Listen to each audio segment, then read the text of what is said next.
Does AI have the missing secret to being able to get and stay sober? For millions of billions of years, or however long we've been on this planet, people have struggled with addiction. They've struggled with alcohol, they've struggled with substances, they've struggled with mental problems, they've struggled with all kinds of things. And now, here in 2025, does AI finally have the answer to you getting sober? Can it stop your cravings? Can it change your mind? Can it help you get to the next level of what you want to do? Well, today we're going to talk about that, and I actually uncovered a secret little thing that AI does and can help us with and help us understand. Because if anything, what the AI craze has done in terms of mental health, addiction, and everything like that is it's given us an insight into how the brain works. I remember years ago when I first started studying mental health and different things like that and how the brain works, I came across two guys who had this NLP system.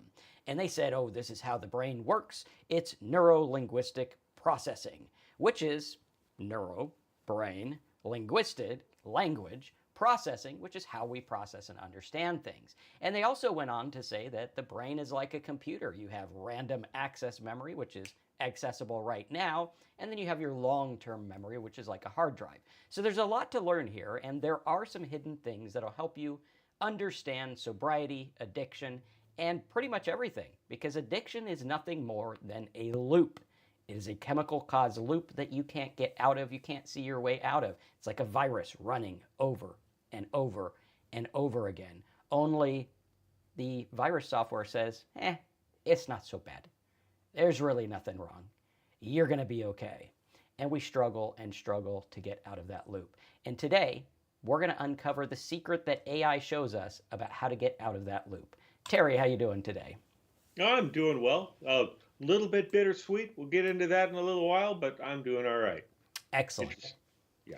All right, so let's go over this and talk about how it works. What I wanted to go through is there's a thing in psychology. I don't know what it's called. I think it's something like the hierarchy or 4 stages of competence. And what happens is you have these things, and you're going to notice how these relate to addiction and also getting better. Okay, so it's both sides. This is what gets you in the trap, and it's also what's going to get you out, only the reverse of it.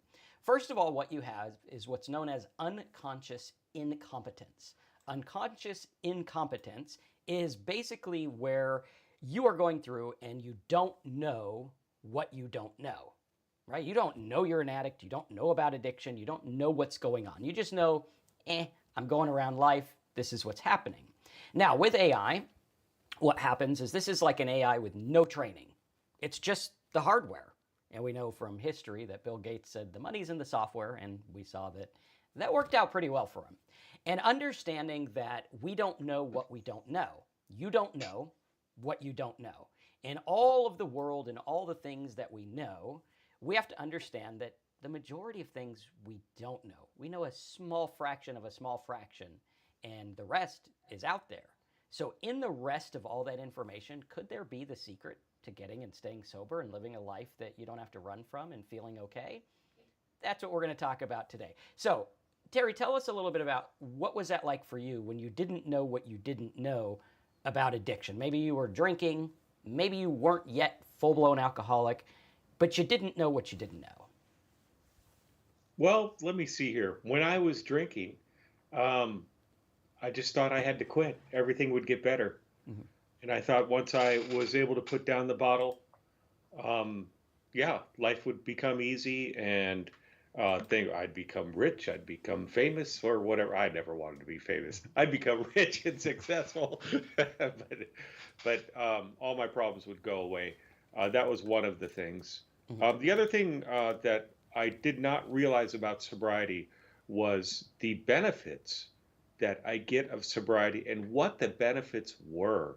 Because when I was drinking, I thought those benefits were that money and stuff like that, success, and I get to buy all these things.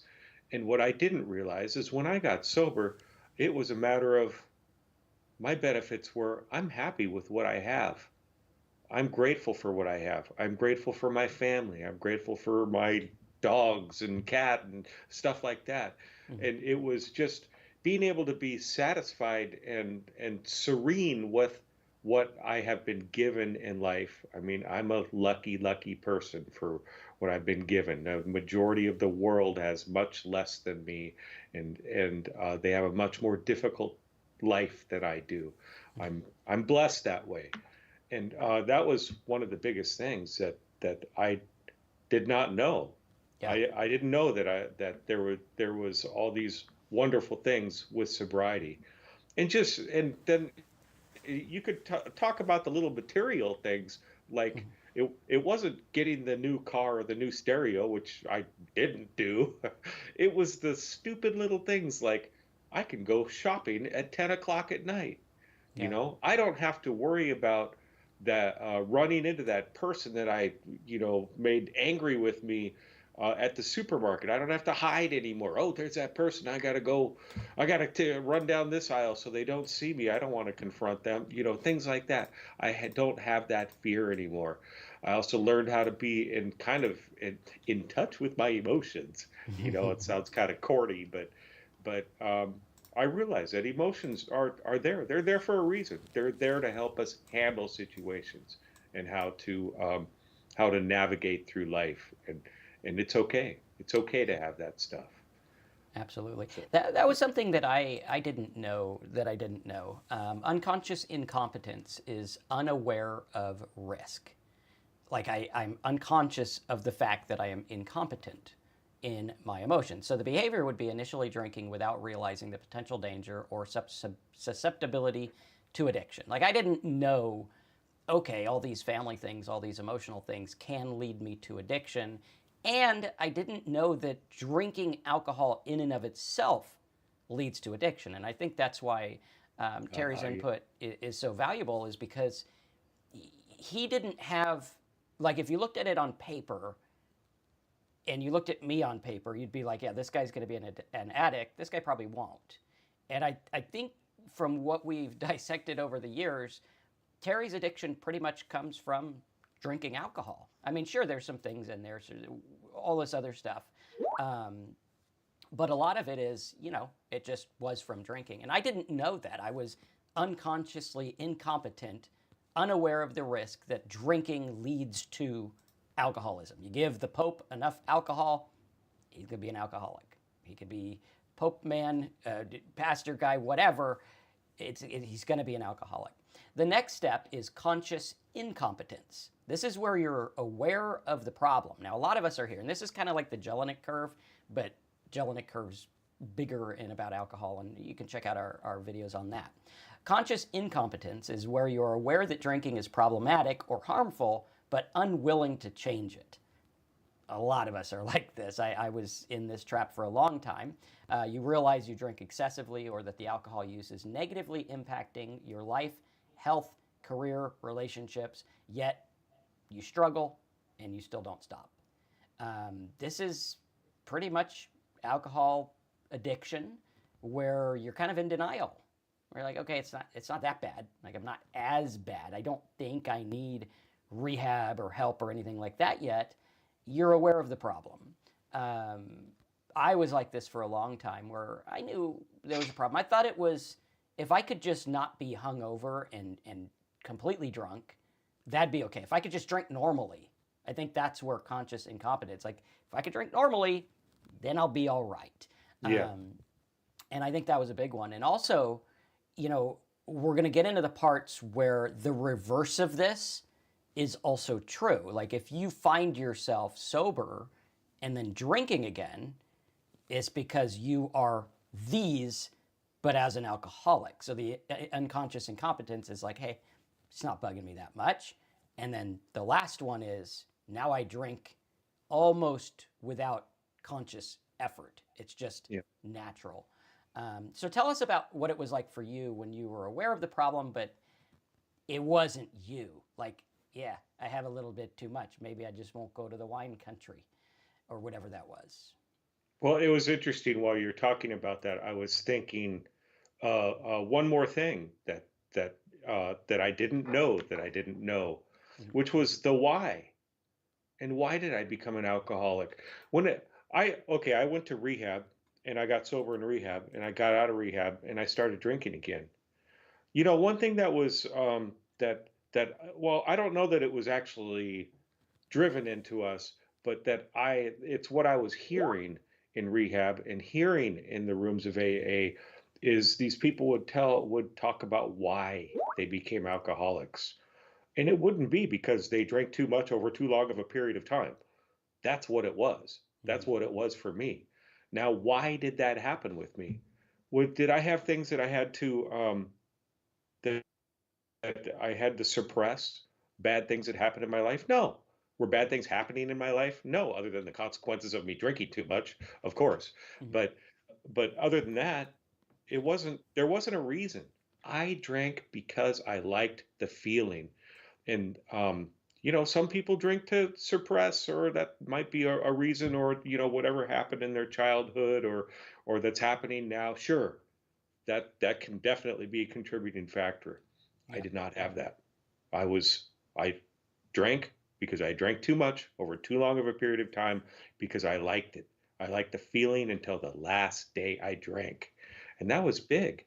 It was really it was when I finally accepted that fact. That took after maybe 6 months, a year of sobriety, after listening to lots of people talking about their whys, Mhm. and me just finally realizing I don't have those whys.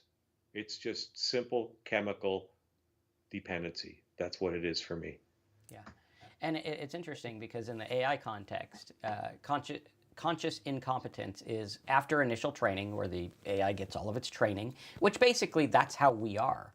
We grow up, we have training, which is our input, and we are interpreting the input and we are living based on that. Now, one of the things that I like that sobriety gave me is the third one, which is conscious competence, which is I am now aware that I have been programmed and everything I think and feel is a product of the environment that programmed me, Mm, alcohol, environment, all this stuff. Because you go to a different country with different values and different things, they have different limitations and beliefs and different feelings because of that. And so with the AI, conscious incompetence, it's aware, but it's giving errors and it doesn't know why or how those errors are without additional input. Like, I didn't know.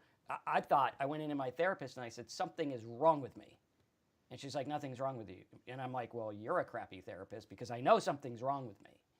And it turns out what was wrong with me was the fact that I didn't realize all of these things were programmed, right? It's like, I don't know how much time you spent around younger adults, like in their 20s, but probably remember when you were 20 as well.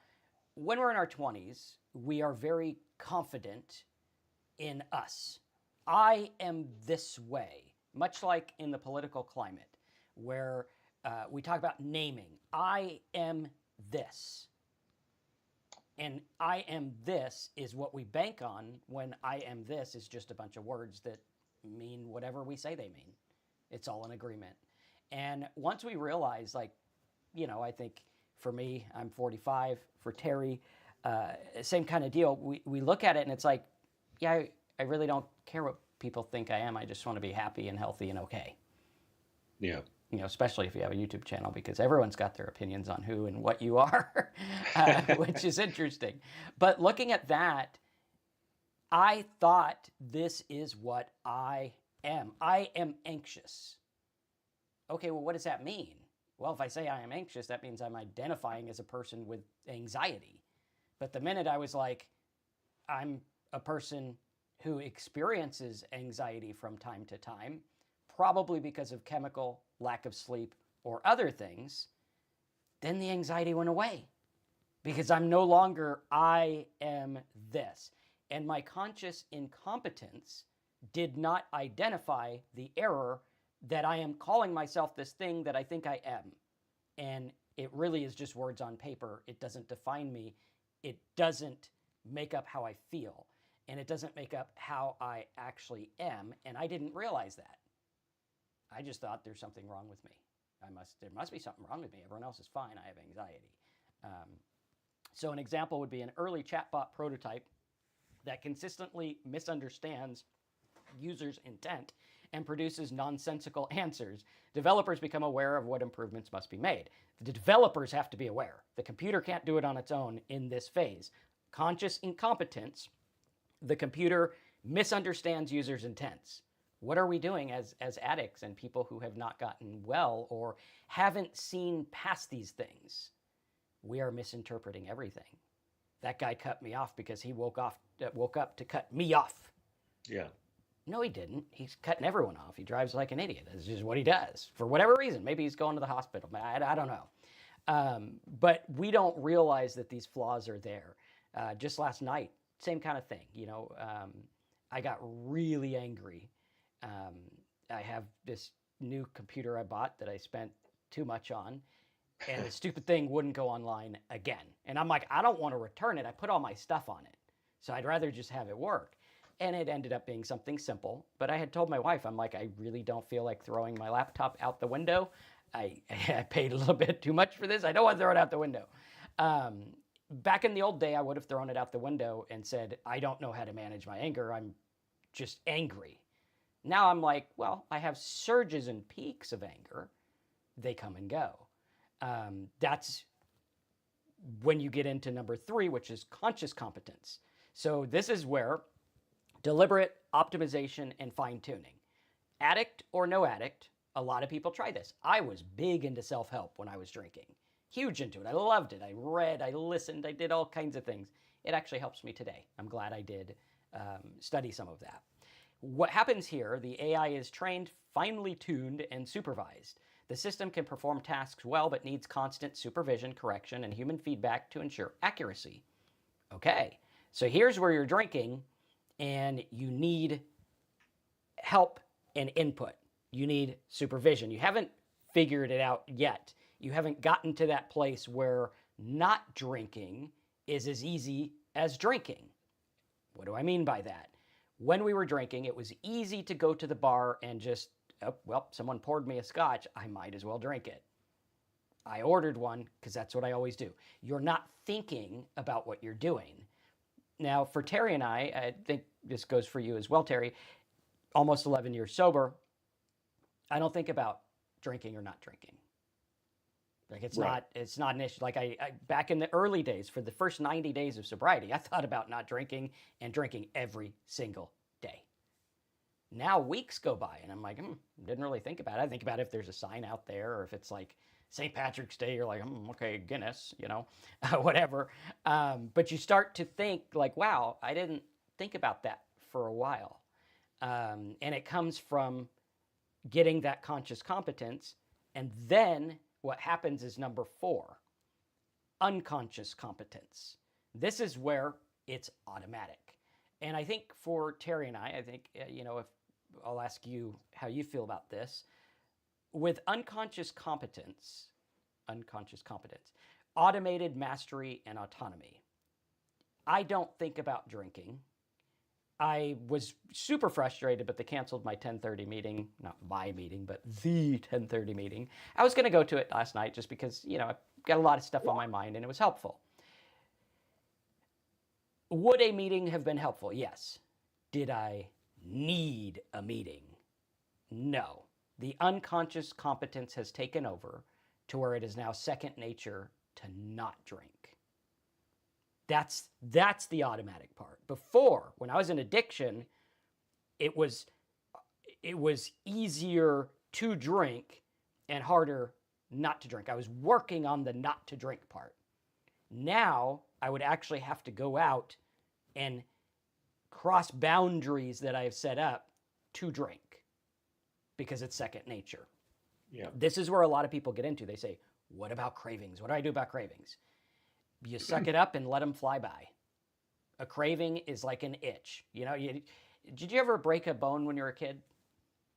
No. You didn't? Okay. Well, I'm going to tell you a story. I can't stand the slightest discomfort. I'm a big baby. And with like heat, skin sensations, like the other day I tried to go to sleep and I had this shirt on that was this weird fabric. I'm like, nope, ain't gonna be able to fall asleep. So when I had a cast on, I had broken my arm. I would like to say it was going off the skateboard ramp, but I just fell off it when I wasn't skateboarding. But I told everyone, skateboard injury, you know. I wasn't standing there being a jackass or nothing. It was actually, I was high flying. But at any rate, back then you had to have a cast for like all of summertime. I think it was like punishment, like you're going to break your arm, you need to sit out. And casts, the one that I had was from here down to my hand. So I couldn't Oh, move anything, couldn't bend my arm, nothing. And it was fiberglass. Unbeknownst to me and the doctors, I was allergic to fiberglass.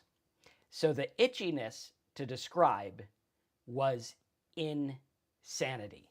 And they're like, oh. no, don't try to scratch it. Don't put a fork in there and scratch. And I'm like, yeah, I bet I'm, you I'm did gonna. anyways. I did anyway. I was like, yeah, I would get the garden rake, Yeah. And it was insane. And there was times where I couldn't do anything. Like if I was itchy here, you're screwed. Like, sorry, you can't do it because you still feel the broken bone. Um, and I remember just sitting there and being insanely itchy.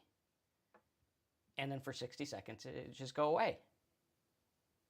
But at the time, I was flipping out like I need to do something about this. I'm gonna go insane from how itchy this stupid cast is. But it went away and I'm okay. My arm actually healed itself while being uncomfortably itchy. Who would have thought? That's kind of where we're at with cravings. It's an itch. You got the cast on. That's all it is. It'll go away. It'll go away. And you know what was funny? The minute I itched it or scratched it, it got worse. Like I was like, now I got to scratch all day, every day. Same with alcohol. The minute you give in to the craving, it's going to want more. And the minute you give in, unfortunately, with alcohol, there's chemical addiction and chemical reactions where you don't have a choice of the next drink anymore. And that's why for 11 years I haven't had the first drink, because I can't do anything once I've had that drink, because Right. that's going to kick in unconscious competence to drink. I won't know what I'm doing. It'll be automatic. Boom, I'm off to the races. This is where AI right now, just a couple days ago, there was this AI that came out called Monis or something, China AI, and it is fully autonomous. Like, hey, bro, go run my Facebook account. Okay. And it'll go find content, it'll post, it'll respond, it'll do the whole thing. It's basically like a person. Unconscious competence. It knows what to do. This is where the AI has achieved mastery. It handles complex tasks effortlessly without constant human intervention. Okay, so this goes both ways. When we're drinking, you are off to the races drinking alcoholically, unconsciously competent in your drinking. Congratulations, you are a PhD in drinking. You don't have to think about it. You don't have to weigh the options. You know how much it takes to get you drunk, and you know when you want to drink and how it's going to work, and it's as if you're on autopilot. And you wonder what's wrong with you. Why can't I get sober? Why can't I get out of this loop? And that is because you need to go back and start over with not drinking. It's not that there's something wrong with you. You're chemically dependent and you're on autopilot, much like a habit. Now, I will differentiate because I hate when people compare alcohol addiction and drug addiction to biting your fingernails or something like that. It is Right. not the same. A habit is not drinking. Does drinking have the characteristics of habitual behavior? 1000%. But unlike biting your nails, you can't get drunk biting your nails. I don't care if you dip them in 151. You ain't gonna get drunk. You'd have to chew on your nails a long time for that to happen.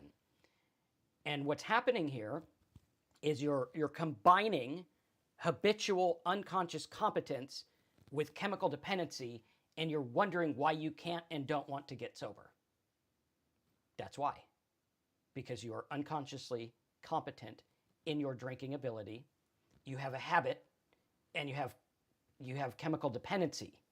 This is why many of us, I think Terry and myself both had people tell us, you need to go to rehab. Pretty sure. You didn't come to the conclusion 100% on your own, right? Kind of. Kind of. Okay. For me, I needed Well, I knew I someone. needed help. Yeah. Well, it was actually your intervention was your health scare. Yeah, Yeah. So there was some type of outside force that was yes, like, bro, wake up. Something right. needs to happen. And that's what needs to happen because unconscious competence runs on autopilot. Until that AI gets a new command, it is going to go, and nothing stops the Energizer Bunny. And that's where we're at. That's where we're at with our drinking. And what we need to do is we need to start over. And we need to say, okay, I am unconsciously incompetent in my drinking. I need help. My programming is in a loop. It's going around. I can't stop. No matter what, I couldn't stop. I'm a germaphobe. This morning, I had a doctor, and it was before the gym, and my wife's like, you want to go to the doctor then the gym? No, too many germs. Can't do it. Got to do one on one day, one on the other day. Um, and so looking at that, I need to understand. I don't know where I was going with that. Germaphobe, something. But yeah, understanding that, okay, the unconscious competence, my ignorance. Now I need to say, I need to get out of this. Then you get to conscious incompetence. Yeah, I got errors. Let's identify those errors. Let's fix them. Let's understand, number one, above all else, we are human. We have flaws. That's the fact. Then you get to conscious competence, which is deliberate. I'm going to stay sober. I'm going to do whatever I have to do to stay sober because I know this other stuff's happening. Then over time, you will get that unconscious competence of not drinking, where it's autopilot, it's automatic. Not drinking, you don't think about it as much, and the cravings to me don't matter anymore. Like I don't care about them. Like I'm like, okay, get a fleeting thought. I smell something. Oh, that'd be whatever. It's too much effort to go and get that, and I know what it's going to bring with it. So Terry, what are your thoughts on all this? Oh boy. Well, the unconscious part of when I was drinking, yeah, that's exactly you described exactly what I did. It was just like I need alcohol. I'm going to need to hide it so people don't call me out on it. Mm-hmm. And how am I going to get it? Things like that. And drinking was the top thing in my mind. That was just and I was just on automatic pilot. Mm-hmm. And as far as how much I was that unconscious as to how much I would drink. Well, no, I drink into unconsciousness, but yeah, I was definitely on automatic pilot. Once I got that drink in me, it was that feeling of euphoria for a minute or two, and then I'd keep on going. That's just kind of how it went. After I got sober, I was pretty early with the cravings kind of going away. Although I did not know, so I did not have that unconscious thing going on in my mind as far as what to do to stay sober and what to do to say no. I didn't have the cravings. It wasn't too difficult of a time for me as far as staying sober. But I did realize, and this was conscious, that I needed to do everything I possibly could to stay sober. I did not know what would work, and I did not know what would make me relapse or start drinking again. So I had to do everything. Mm-hmm. And as time went on, and this is why you'll hear all the time, don't worry, it gets easier. And that's why it got easier, because these things became automatic in my brain.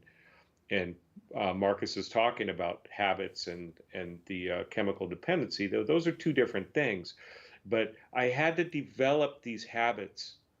And for me, that was going to meetings and going to the hospital recovery group and getting alcohol out of the house and not driving, not walking down the liquor aisle. Although where I was living, liquor is everywhere in the store, but avoiding it, not going to bars. These habits that I had to develop so that it became unconscious in my mind, and now it's automatic.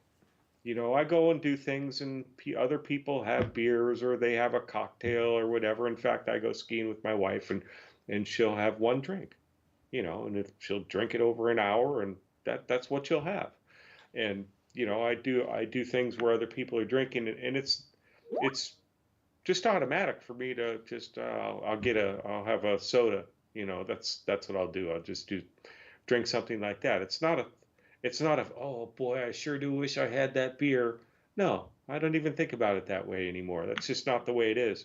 I don't even romanticize the cocktail anymore. There's plenty of great non-alcoholic stuff out there.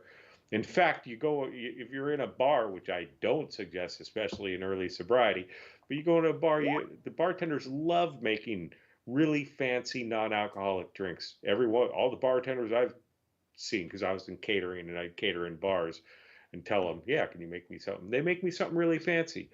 But it's that unconscious way of going through life right now where I don't think about it. And I don't get cravings anymore. I mean, maybe I don't even remember when the last time I had a craving was. It's been quite a while. And that's because of working a sobriety program, living in sobriety, making sure that I just have this sober way of life. And I'm grateful for it. That's huge for me.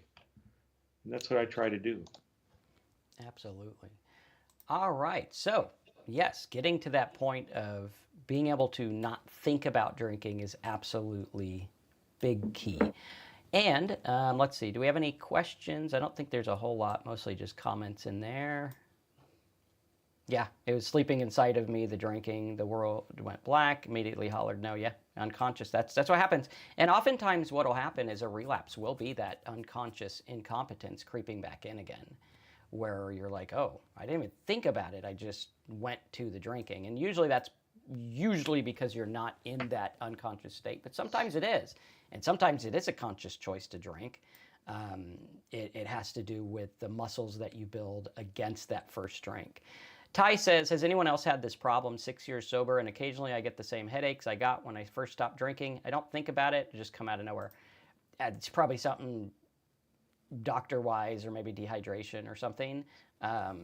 There's a lot of things that I still have that happened when I drank. I just attributed them to drinking.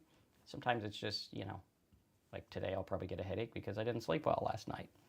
It just is what it is. But it's nothing to drink over. So, all right. Excellent stuff.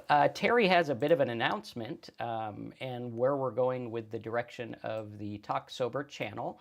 I did want to mention this is going to be our last live together. Terry's going to explain what he's got going on and what's happening there. I'm going to try to keep up with videos as much as I can. I am extremely busy with the other stuff I have going on.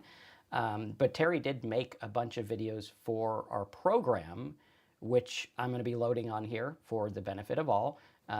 We are going to discontinue the program, so everyone that is in it, you won't be billed anymore. It's canceled.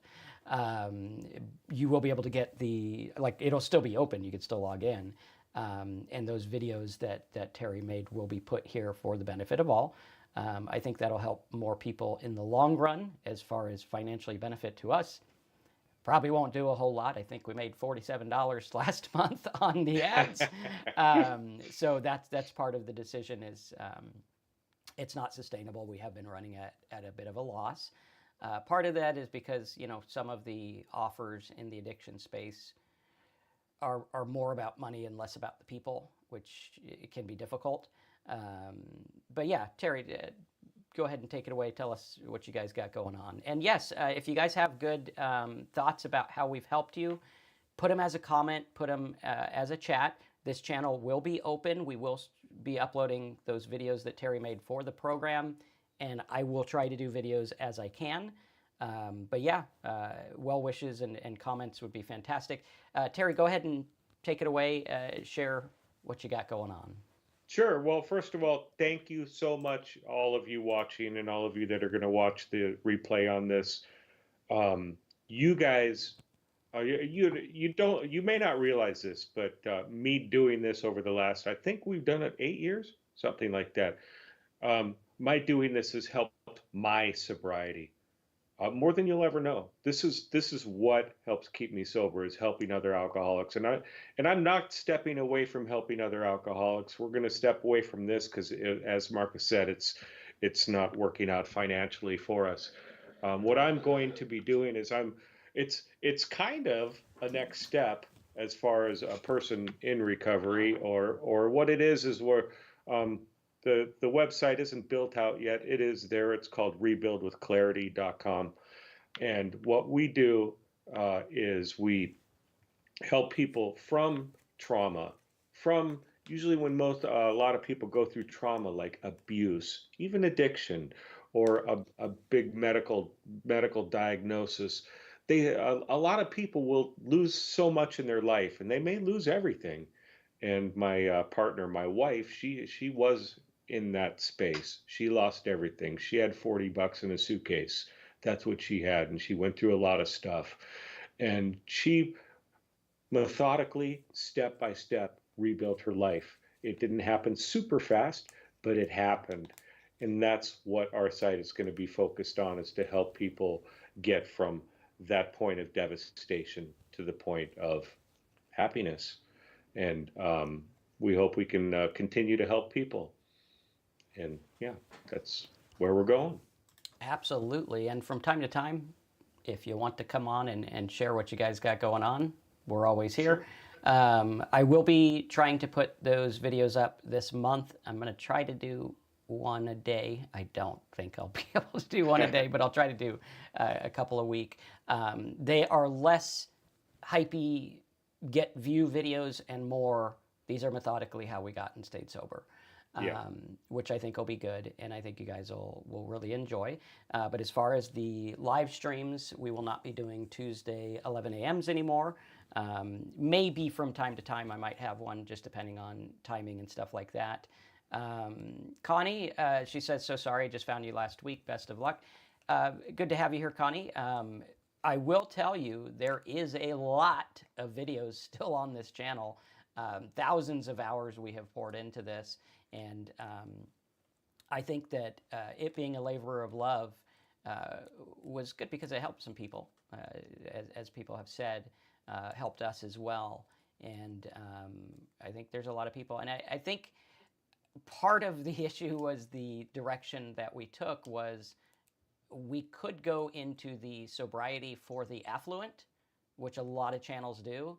I think we kind of ended up inadvertently targeting everyone, which, a lot of addicts, like if I went around to the rehab I was in, most were insurance. I think Terry and I were like the only people who paid cash for that. Yeah. And that was because my insurance just likes to take money, not help.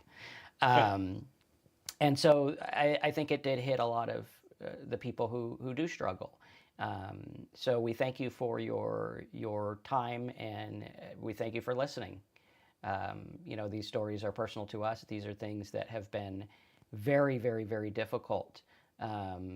Marcus had a nice name, but you have a K. I have a C with mine.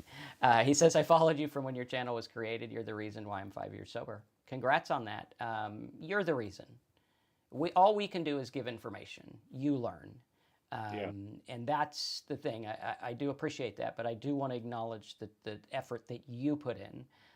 While rehab did help me, and rehab did help Terry, 25 some odd other people were not helped by it. Why? For whatever reason, they didn't absorb and get it. Yeah. And it's a difficult thing. It is difficult. So I want to acknowledge your guys' input on there too. And from some of the regulars on here, Dave Johnson, David West, and sorry, Mr. Jizwiz. You guys all Ty, Krishan, you guys all regulars. We really appreciate you being here, and your comments and your input has been so valuable for us. And yeah, thank you. And Marcus as well. Marcus Botha. Thank you, everyone. Absolutely. Jay says, I've been working in the mental health and people with disabilities field for 30 years. I've enjoyed the ways you guys present and talk encourage down to earth way.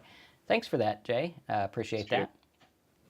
Cool. Okay. So, yeah, we'll keep you updated on what's going on. And as always, feel free to comment. I will be checking it on the channel from time to time, see what's going on. And occasionally, if I have time, we'll do a live talk or something like that, which is cool. And if you guys do have stories and you want to be on one of the lives, reach out to us, like put a comment or something, and we'll figure out how to do that.